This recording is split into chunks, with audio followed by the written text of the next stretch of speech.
Freudiana Radio, la voz psicoanalítica del mundo.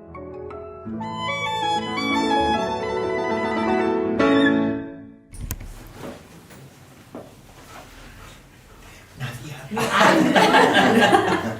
habla. Siempre hay una posibilidad de presentación de la voz masculina porque nos gusta que la voz del hombre nos acompañe, ¿sí?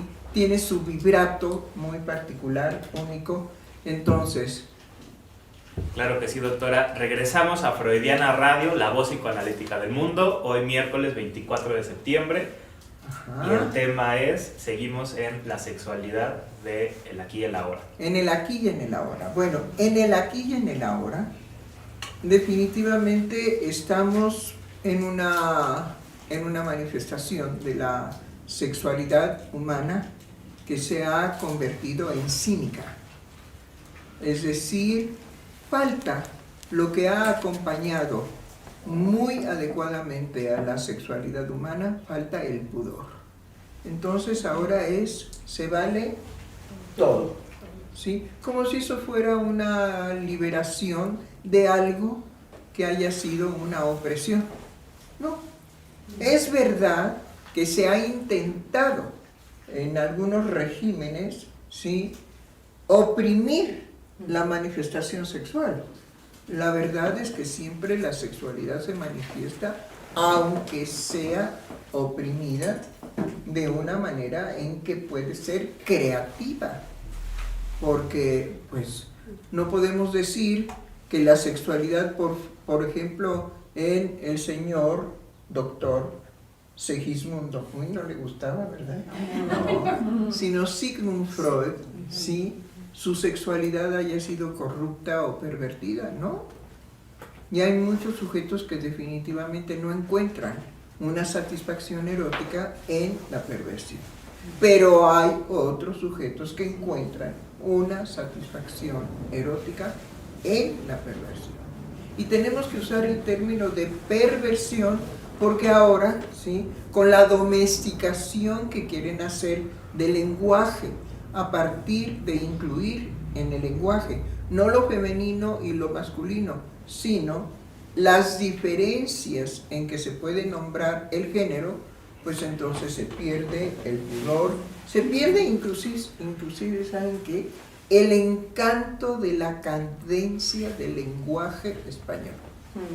Se pierde, ¿sí? Pero bueno, en fin, en eso estamos. La sexualidad en el siglo XXI, en el aquí y en el ahora. ¿Y qué tenemos? Pues pensaba en lo que estaba diciendo ahorita, doctora, de la importancia de usar las palabras que se tienen que usar, como decir perversión, porque esa palabra tiene una evocación en lo afectivo. Entonces, hablábamos en alguno de los programas cómo la tendencia actualmente es que nada nos perturbe, que todo nos mantenga tranquilos, pero a llegar al extremo de estar permanentemente en una enajenación y en estados de idiotez. Bueno, ese es el que mejor le conviene al Estado, al gobierno, ¿sí? Cualquier gobierno que sea, ¿sí? El nuestro no está exento, porque indiscutiblemente que hay ahorita en el pensamiento de muchísimas personas que fueron afectadas por la modificación de la ética concebida por el sistema de López Obrador, ¿sí?, que definitivamente habla de este gobierno como el más perverso de todas las épocas. Ay, bueno, es el colmo, ¿no? Sí. Ya se olvidaron de Salinas de Gortari, ya se olvidaron de todo lo que fue la entrada brutal del neoliberalismo y que hubo destrozaderos a pasto, ¿sí? No, ahora resulta que el que ha ganado el primer lugar en la historia de México, de nuestro país, para ser el más corrupto, ¿sí?, es el de López Obrador y por supuesto el de nuestra señora presidenta, que es mis respetos, mis saludos, mis felicitaciones y mi afecto, porque de verdad, es una señorona, ¿sí? Hemos sido muy afortunados en que López Obrador le echó el ojo, dijo, la que sigue es esta, ajá, ¿sí?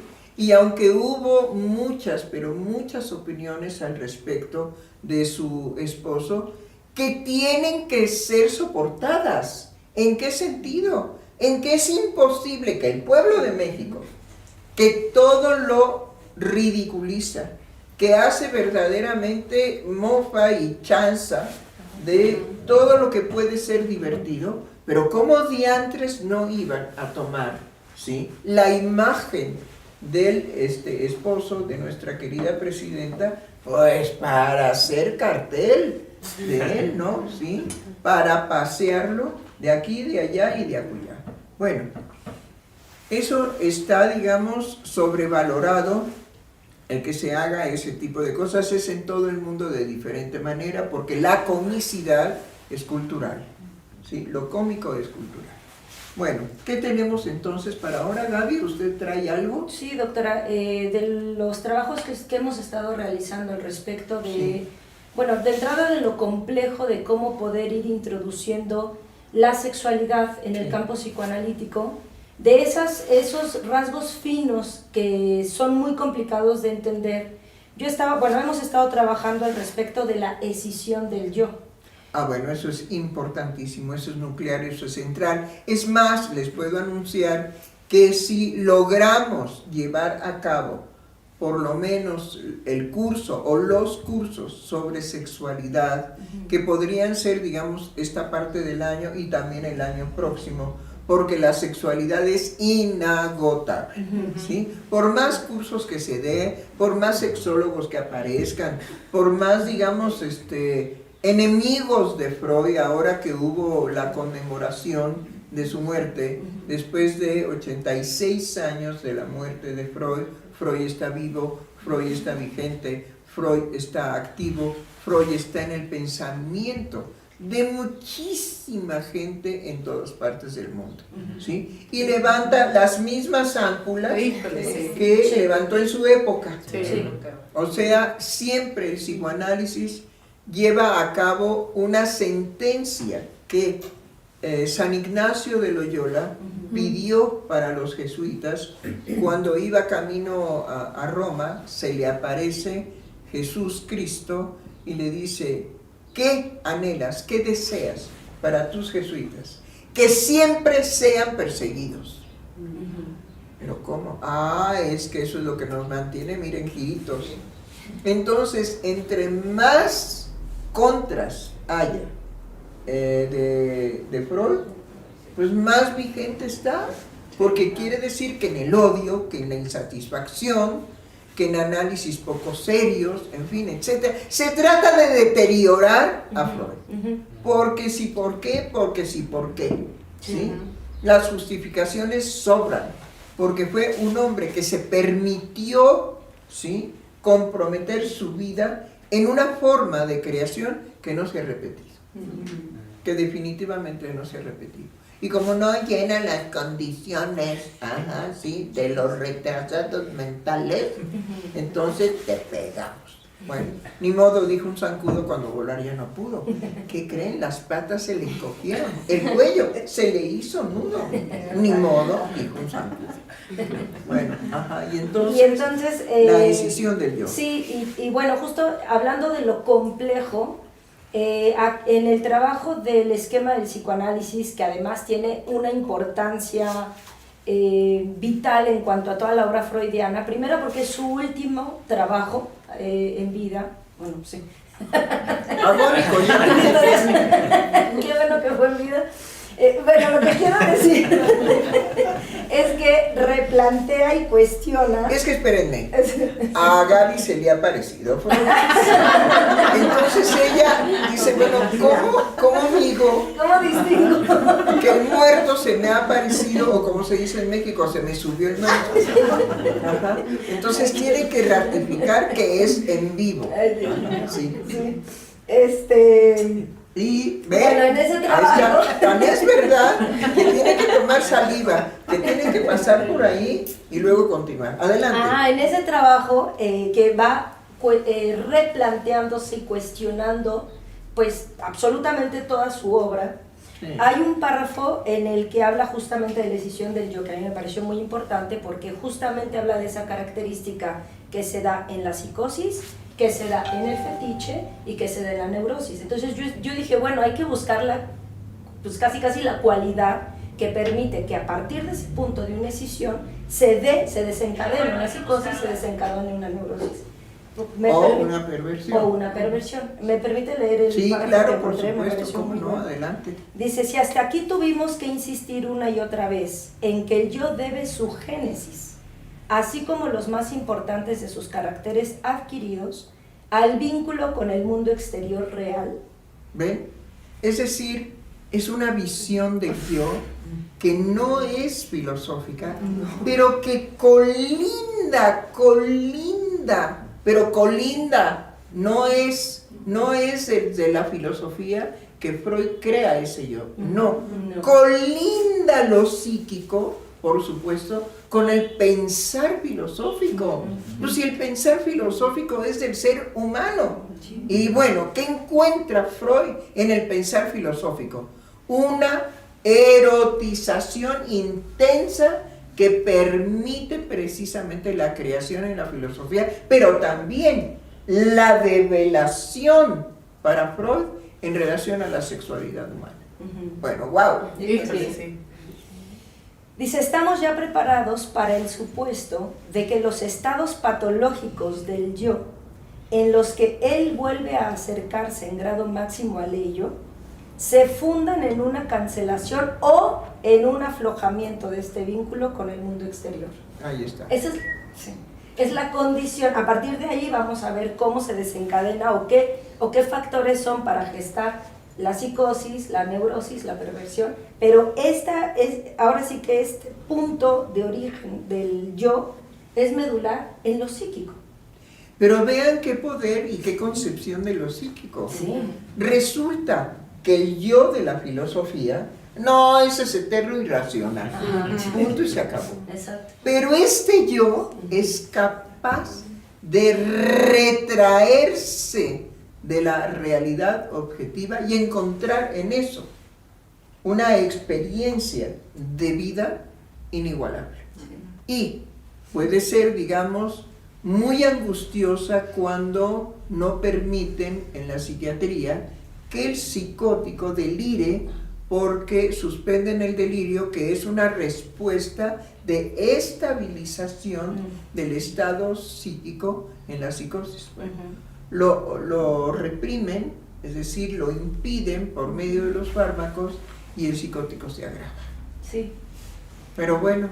Es que justo acá dice, la ocasión para el estallido de una psicosis es que la realidad objetiva se haya vuelto insoportablemente dolorosa, o bien que las pulsiones hayan cobrado un refuerzo extraordinario, lo cual, a raíz de las demandas rivales del ello y del mundo exterior, no puede menos que producir el mismo efecto en el yo. Vea lo grave de lo que ahorita usted está diciendo, que con el fármaco cancelen la resolución que están haciendo de lo insoportable por lo doloroso que se vuelve la realidad objetiva. Y que ese dolor no se convirtió en los sujetos en una neocreación, sino simplemente en un retiro entonces del mundo real, del mundo de la realidad. Me retiro. ¿Por qué? Porque en el mundo de la realidad he sufrido desbordadamente a lo que yo puedo soportar. Sí, Mayra. Sí, de esto que voy escuchando también como nos dice que son estados del yo. Entonces eso me hace pensar cómo puede tener, o sea, no podemos encasillar a neurosis o a un yo que no se va a modificar, sino ese yo puede tener un estado psicótico, ahorita así lo voy a decir. O sea, en una neurosis, ese yo puede tener un estado psicótico. Bravo por lo que nos trae Mayra. Bravo, ¿por qué? Porque es donde la psiquiatría es obtusa, caótica y cerrada. ¿Sí? No tiene estas combinaciones que Freud descubre, devela. dentro de una situación neurótica puede haber un periodo psicótico, como una forma de restauración, ¿sí?, de lo insoportable en un sufrimiento que rebasa las posibilidades biológicas. Ahora, hay creadores que al contrario, en el sufrimiento más atroz es cuando han hecho los grandes descubrimientos o las grandes obras maestras de la literatura, de la música y de la ciencia, ¿sí? Entonces vean, no podemos reducir, ¿sí?, a papas y yejotes al ser humano. No se va.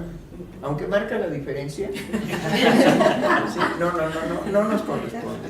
Bueno, ¿quién más? Sí, Alan. O usted, no, usted, doctora. Ahí ya le anda porque nos va a traer una quinta. No. Adelante, hoy doctora. A mí me ha llamado la atención mi investigación ahora sobre los adolescentes.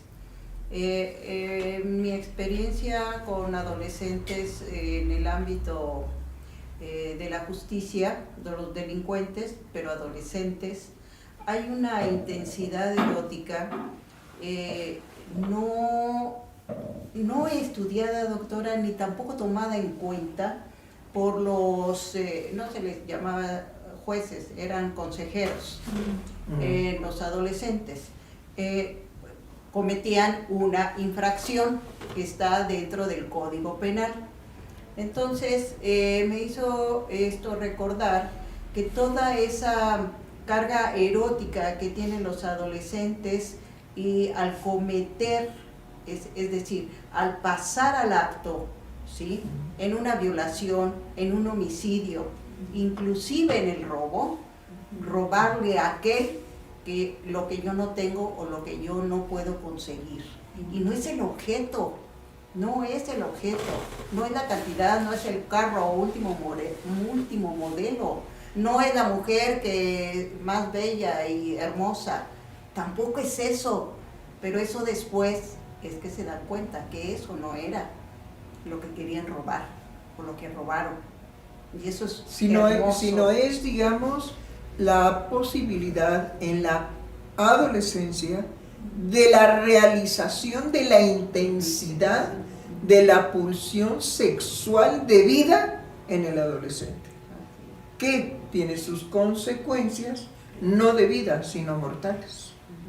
Es decir, se convierte, el acto del adolescente se convierte en una situación paradojal, porque como está, digamos, el impulso de llevar a cabo esa manifestación, que es además una ocurrencia en cuanto a la creación conductual. Puede ser el robo, puede ser cortarse, ¿sí?, los adolescentes que se cortan, puede ser, digamos, tomarse un tóxico para calmar esa intensidad erótica, es decir, es sumamente versátil. Pero la paradoja de esto es que eso que está al servicio de equilibrar mi vida psíquica sexual entre los 13, 14, 15, 16, 17, 18 años, ¿sí?, es paradojal y puede terminar con mi vida. Eso es lo que definitivamente se ha perdido por completo, el cuidado, la atención a ese momento de tanta intensidad erótica en el cuerpo, ¿sí?, de los adolescentes, sobre todo en las edades incipientes como son 13, 14 y 15 años. Ahí es donde definitivamente es terrible. Pero luego, si se sobrepasó, si se pudo sobrepasar eso, viene el suicidio entre 17, 18 y 19. Sí, así es. Bueno, no es cualquier cosa la sexualidad humana. Y tiene que ver con la intensidad sexual. ¿Quién se encarga de eso? Nosotros, los psicoanalistas. Pero no tenemos una voz tan potente como para modificar a los gobiernos, en este caso, por ejemplo, el gobierno francés, que sería muy interesante modificarlo, ¿sí? Por lo que está, digamos, destruyendo de Francia, de esa Francia, la de Gaulle, de esa Francia de Gaulle se está destruyendo con el sistema neoliberal que ahora sostiene Macron. Y bueno, deseamos que ellos tengan también un López Obrador y una Sheinbaum que los ayude en el tránsito, digamos, de ese neoliberalismo destructor de los valores más importantes de la especie humana. ¿Alguien más? Yo, doctora. Sí. Justo yo estoy trabajando en esa finura porque no podemos irnos tampoco en la finta de que es el objeto tal cual, ni tampoco es la palabra concreta, en el sentido de la frase yo soy lo que digo que soy. Y justo encontré esa finura o esa puntualización en un trabajo de Freud que es el interés por el psicoanálisis, que justo lo escribió a petición de una publicación italiana, y en el apartado de el interés del psicoanálisis para las ciencias no psicológicas, en el apartado A, que es el interés para la ciencia del lenguaje, habla justo en esa dificultad o en esa finura en cómo lo que está figurado en el sueño no es a manera de un lenguaje, sino como una imagen. Ajá, ahí se equivocó nuestro querido Lacan. ¿Ven? Una imagen e incluso como una escritura antigua. También, ven, se equivocó nuestro querido Lacan. ¿Cómo ven que Lacan, en una pretensión de incluir el psicoanálisis en un estatus de ciencia, se fue a amparar en el lenguaje? Por favor, dé la nota de Freud, ¿sí? Cuando Freud se interesa por el lenguaje, vean lo que dice. Dice: si reparamos en que los medios figurativos del sueño son principalmente imágenes visuales y no palabras, nos parecerá mucho más adecuado comparar al sueño con un sistema de escritura que con una lengua. De hecho, la interpretación de un sueño es en un todo análoga al desciframiento de una escritura figural antigua, Sí. como los jeroglíficos egipcios. Aquí como allí hay elementos que no están destinados a la interpretación o consecuentemente a la lectura, sino solo a asegurar como unos determinativos que otros elementos se entiendan.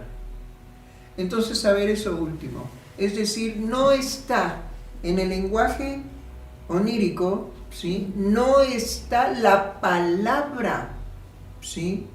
Determinada por el yo, no, sino es una palabra que no es palabra, sino un determinativo para que otros elementos se entiendan. Sino un determinativo.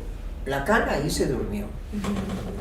Él nunca trabajó este aspecto de la lengua, ¿sí? Y de la lengua onírica. Sí. ¿Sí? No, se brincó eso porque pues era necesario. Ajá, políticamente hablando era necesario. Y nada más empezó con que un significante representa algo para otro significante. ¿Qué es ese algo? Pues quién sabe, ¿no? Entonces todos, sí, claro, a repetirlo, pero como que, pues como a veces se repite tanta cosa tonta, pero en donde no está la tontería, sino la intensidad erótica. Nunca hay tontos en el psicoanálisis, nunca.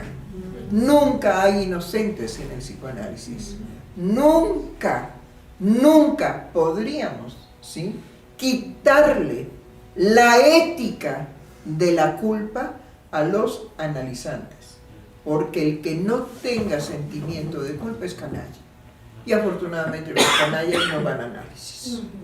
Ajá. Pero hay que ver lo que sí producen los canallas. El canalla es el que acaba, digamos, de asesinar al enemigo de fulanito de tal, que le pagaron una cantidad de X para asesinarlo, y se sienta a ver su partido de fútbol con unos buenos sándwiches y una buena, digamos, bebida alcohólica. en esa indiferencia a su propio crimen. No tienen sentimiento de culpa. Entonces, una ética en el psicoanálisis es que el sujeto que se analiza responda a tener sentimiento de culpa. Si no hay eso, no hay psicoanálisis. Bueno, pero ve, en eso no se fijó Lacan. Vuélvalo a repetir, sí, por favor, para nuestros queridos lacanianos. Dice, si reparamos en que los medios figurativos del sueño son principalmente imágenes visuales y no palabras, ¿Ven? sí, nos parecerá mucho más adecuado comparar al sueño con un sistema de escritura que con una lengua. Así es. Es que es genial Freud porque incluso da ese brinco tan tajante y tan certero en un párrafo después que dice, el lenguaje del sueño, podría decirse, es el modo de expresión de la actividad anímica inconsciente, pero lo inconsciente habla más de un dialecto.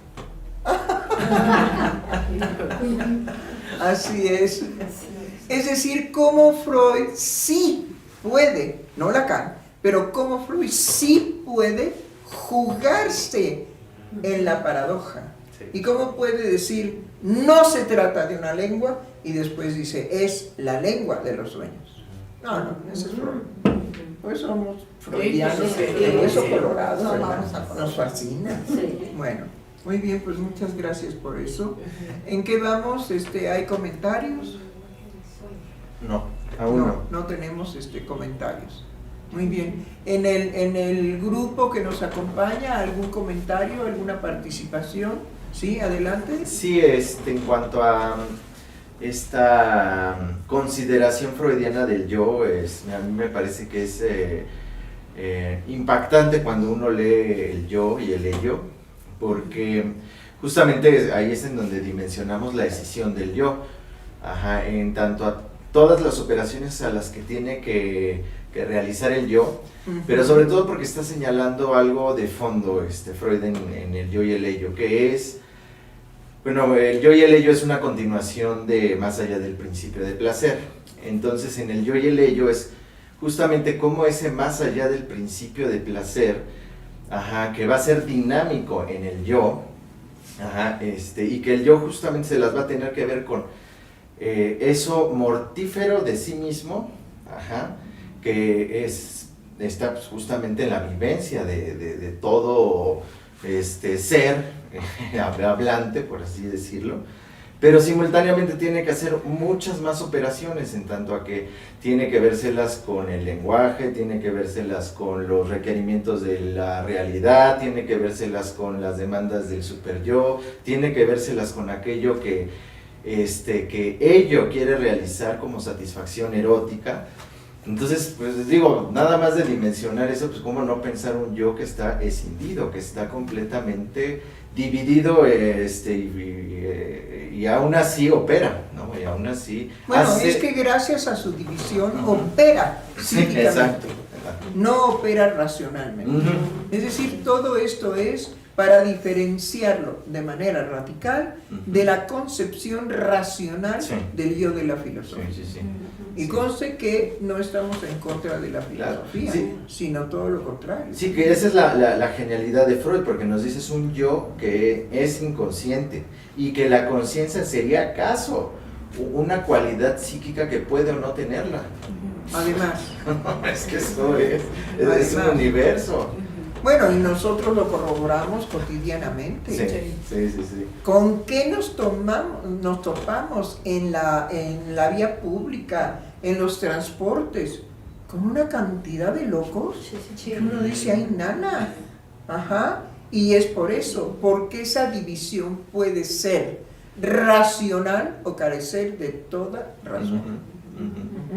Y lo que mencionábamos hace un momentito en la plasticidad del yo, es justamente que puede haber distintos estímulos y distintos detonantes que permiten la manifestación de cualidades de psicosis, la manifestación de cualidades de paranoia, la manifestación del sueño diurno, o sea, es una gama que no nos permite encasillar ni determinar al yo en algo estático con una particularidad y entonces una cosa definible. Si eso pasa en todas las posibilidades de la manifestación de la sexualidad, ¿qué viene a ser entonces la estúpida inteligencia artificial? ¿Ven? ¿Ven por qué le decimos la tonta? La abnegada. Bueno, vean, no hay posibilidad de que, clic, clic, a la hora que los sujetos platiquen con esa que no es inteligencia, pero vamos respetuosamente a tratar. Cuando los seres humanos que son capaces de toda esta escisión yoica, ¿sí?, se ponen a platicar con un cúmulo de información definitivamente en muchas cosas falsas. ¿Por qué? Porque lo hemos corroborado, ¿sí? Que hay muchas ideas totalmente falsas, absurdas, mal planteadas de la famosa inteligencia artificial. Pero que el ser humano, que es creador, ¿sí?, de tener un yo escindido, se vaya a buscar a sí mismo psíquicamente con semejante abandonada. Sí, algo que duele a una inteligencia es ser abandonada. Bueno, no sé cómo estamos de tiempo. Ya tenemos comentarios, doctora. Dice Giovanni Acuña: buenos días, doctores, saludos afectuosos. Qué hermoso el inconsciente que nos puede mostrar nuestros deseos hasta mostrar nuestros odios más escondidos. Bueno, eso pienso. Bonito martes. Bueno, ciertamente odiar no es una experiencia placentera, ¿sí? Es muy interesante cómo en el amordio Freud se las tiene que ver con el placer, ¿sí? Porque precisamente crea este trabajo de el más allá del principio del placer, ¿sí? Y es que sí, en el odio podríamos decir que no hay un placer placentero. En todo caso, hay un más allá del principio del placer, ¿sí? Por eso, digamos, los que amamos estamos contentos, aunque la vida nos cachetee duro, ¿no? Sí, de repente, ¿sí? No salimos de una cuando ya entramos a la otra, ¿no? Pero que sin embargo, el ánimo, el gusto, ¡ay! Es que tenemos algo que no se agota, la felicidad de devenir analista, segundo a segundo, porque no somos analistas de golpe y porrazo y ya, ¿no? Como puede ser una titulación. La titulamos de doctor en ciencias, ¿no? Sí, y ya, no.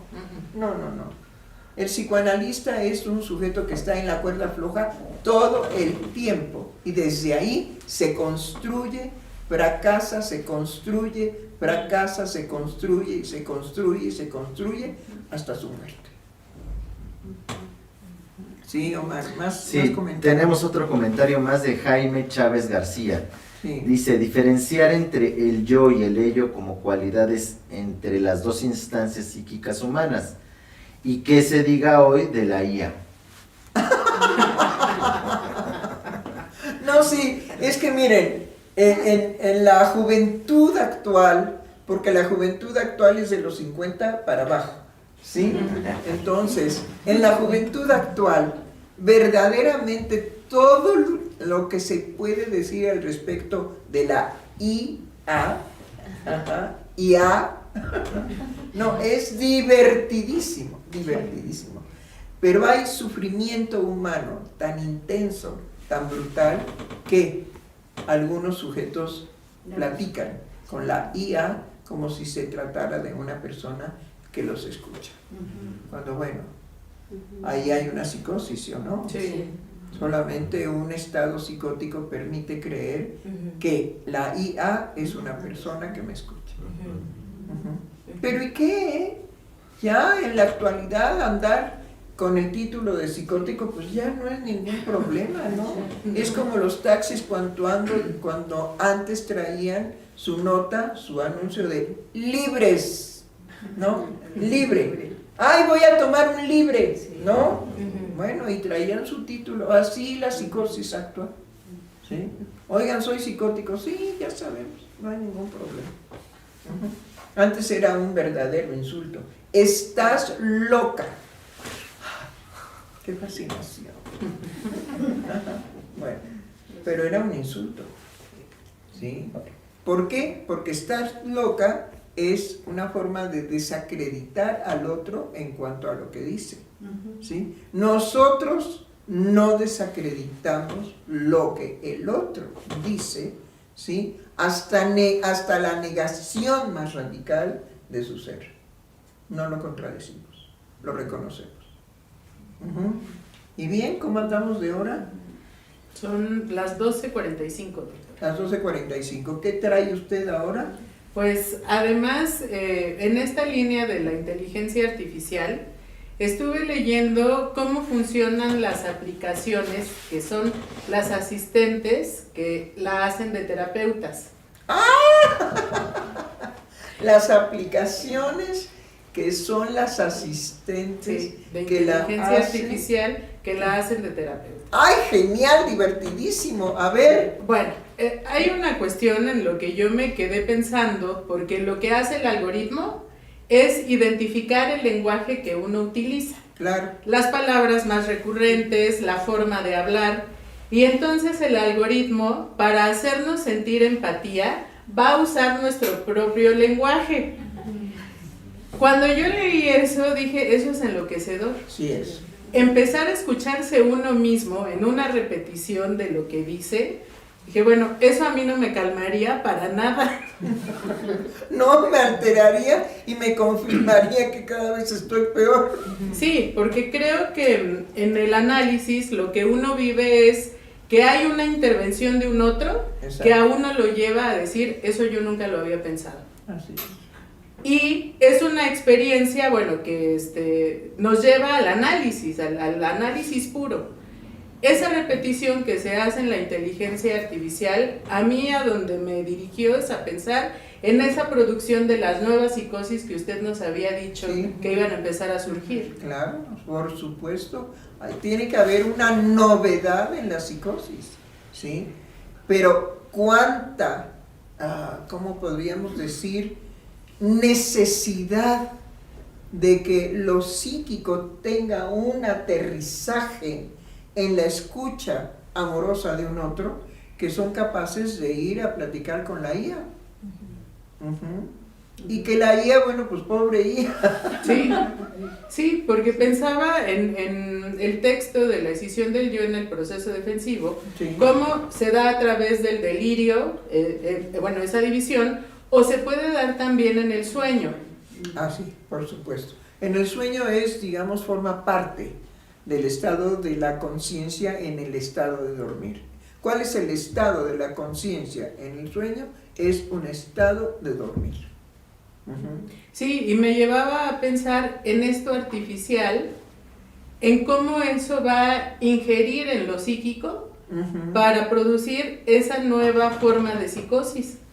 Claro, la nueva forma de psicosis es un encuentro fatídico, por supuesto, pero no se percibe en un principio, ¿sí? De mí mismo me habla.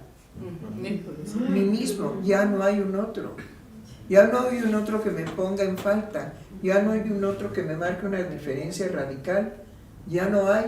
Entonces, me evado de la realidad y voy a un paraíso de mismidad. Y sí, es un paraíso psicótico, indudablemente. Sí, también ahorita que lo dice, doctora, me llevó de inmediato a lo ominoso. Eso es genial.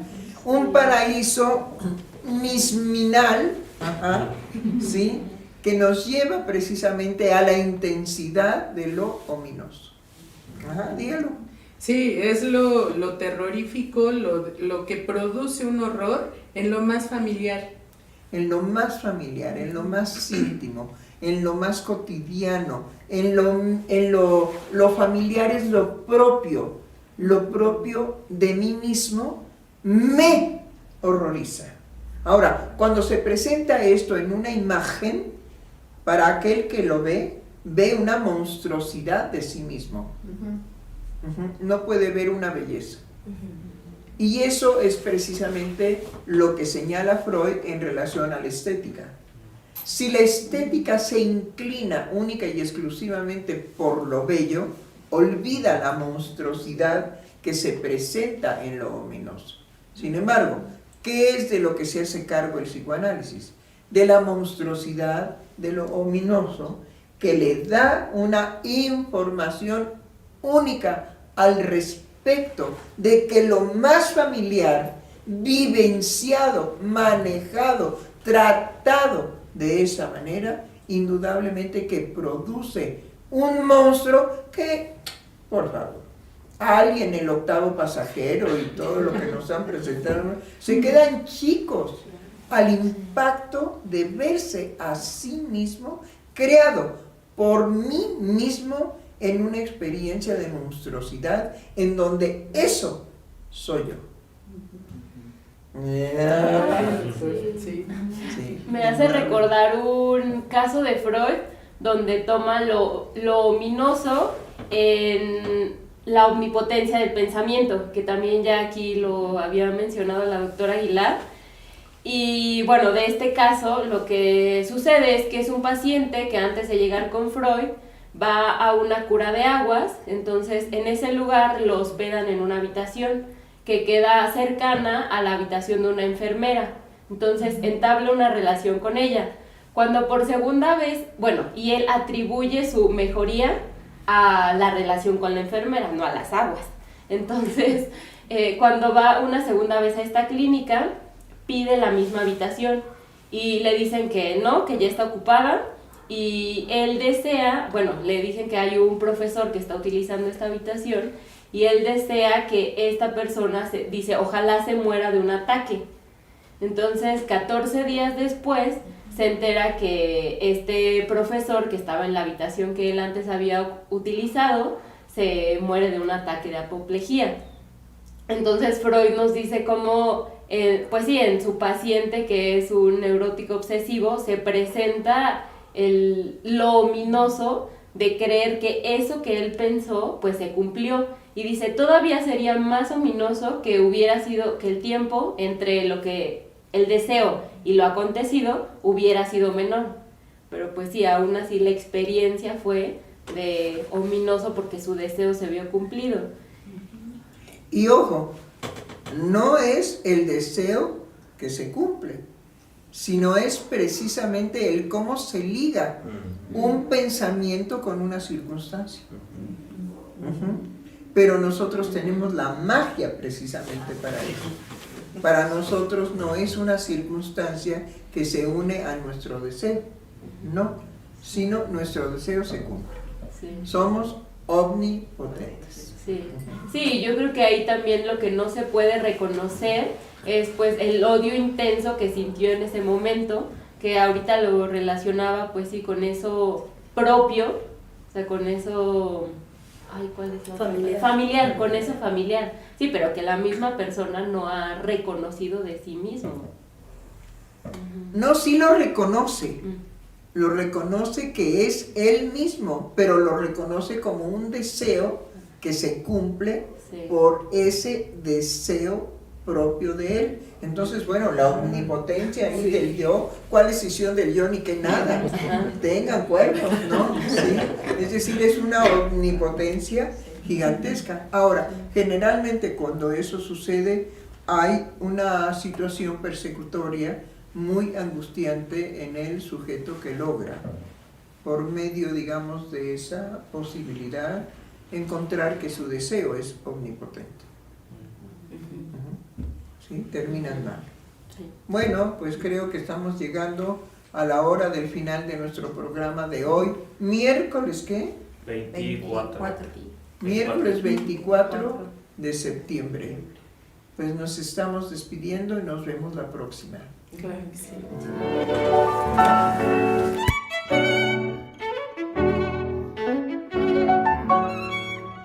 Freudiana Radio, la voz psicoanalítica del mundo.